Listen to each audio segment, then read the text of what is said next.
1709 সালে আজকের দিনে প্রথম বাহাদুর শাহ হায়দ্রাবাদ দখল করেন।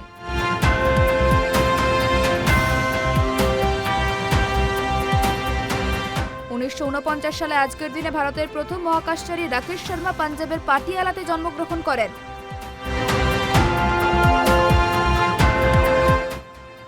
1983 সালে আজকের দিনে ভারতীয় অভিনেতা ইমরান খানের জন্ম হয়।